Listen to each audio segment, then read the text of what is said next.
Oh, PBBM yan eh, masakalam yan. Ngayon ho, mga bossing, pumunta na po tayo doon sa mga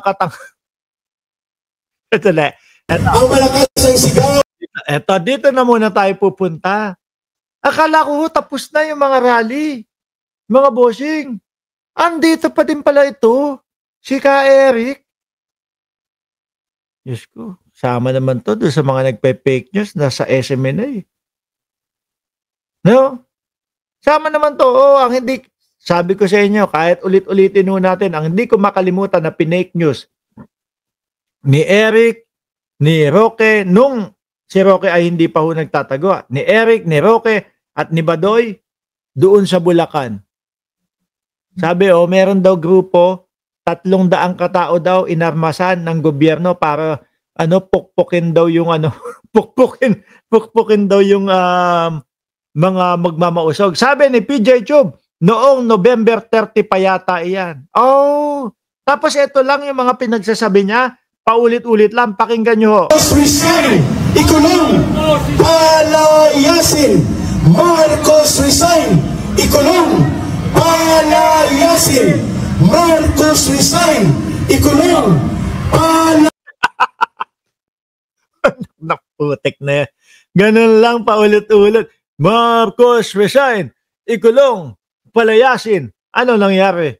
Mas lalong sinuportahan ng mamamayang Pilipino. Bakit to? Kasi puro lang sila pang-iintriga, puro lang sila pamumulitika. Hanapan mo nung mga ebidensya, wala namang ipapakita.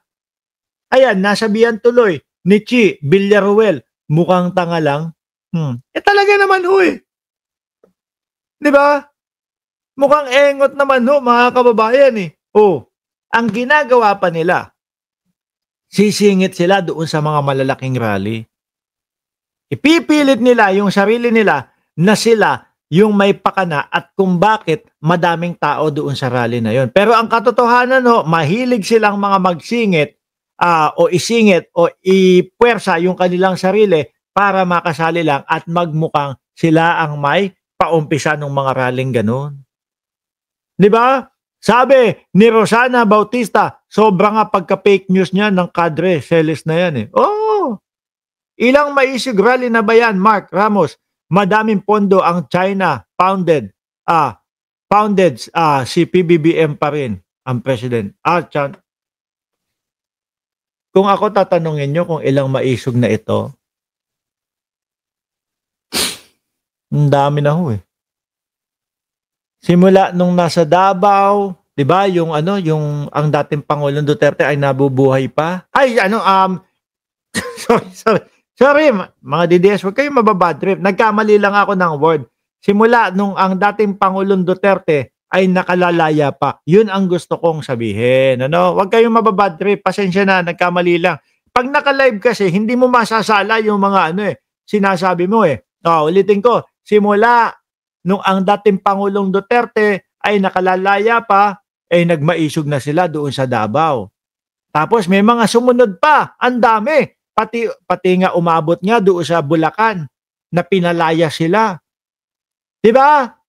Kung naalala nyo mga kababayan, nagbulakan sila, tapos doon sa private property, kinabukasan pagdating nila, siguro na-realize nung may-ari nung lugar na, ganun ba yung isinisigaw nila?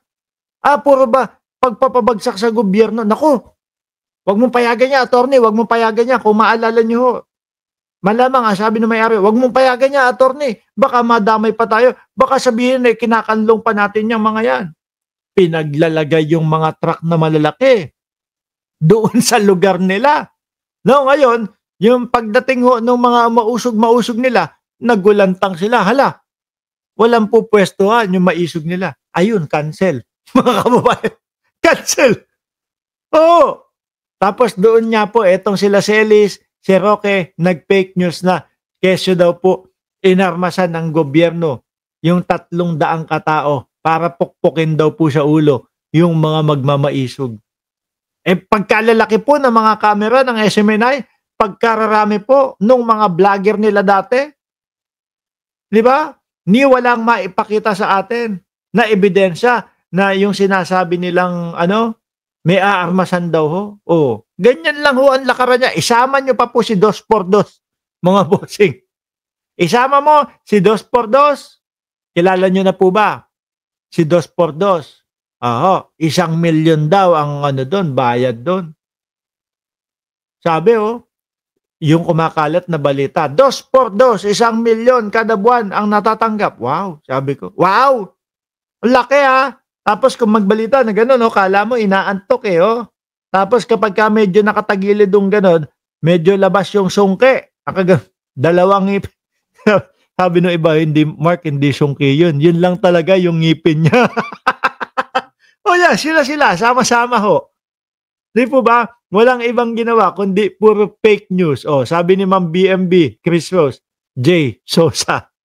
Correct, si 2x2.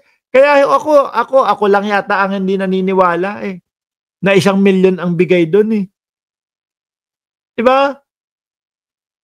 1,000,000 hindi makapagpagawa nung kanyang pustiso. Kasamahan nyo ni Eric. Resign! Ikulong! Palayasin! Marcos resign! At mga kababayan, panigurado ho, pagpasok ng bagong taon, ganyan pa din po ang lakaran niyang si Eric Celis, no? Na dating NPAO. Ganyan pa din ang lakaran niya hanggat hindi po napapababa si Pangulong Bongbong Marcos. Bakit to? Lagi nating sinasabi, ang dahilan lang naman niyang mga yan ay mapabagsak, mapaalis, mapatanggal si Pangulong Bongbong Marcos upang sa ganon, acquitted silang lahat. Yun lang naman yun Wala nang impeachment. Yun lang naman yun Di ba? Ligtas na yung ibang mga senador. Di ba? Tuloy, nasa na ba? Ay, wala na. Wala na si Eric. Inalis ko na ho, mga kababayan. Baka nabubuisit na kayo Ngayon mga bossing, nako, eto. Si si Roque. Si Roque, tanggap na ho, mga kababayan daw. Sabi sa balita, sabi, tanggap na ni Roque. Ano kaya ang tanggap? Yes. Tanggap niya na, nauuwi siya. Tanggap na niya kapag siya ay binitbit galing doon sa dahig, ay Oblo na ang pupuntahan niya sa Pilipinas at rekta na siya na nasa Oblo. Lahat ng nananawagan ng PBBM resign, puro may mga kaso. Correct. Akala nila kapag napabagsak si Pangulong Bongbong Marcos, ay tapos na ang problema nila.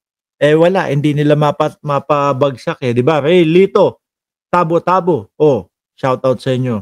Ngayon, si Roque na ho, mga bossing. Sabi ni Archie, ni Chi, vampira yun Sino si Roque? Bakit? Naninipsip ng Bakit mo sinabi? Si Roque ba yung sinasabi mong vampira? Si Roque? Naninipsip ng ng leeg. Kaya sabi, tigilan na natin yung sip. Baka kung ano yung isipin ng iba. Baka sabihin ng iba yung sinisip-sip niyan.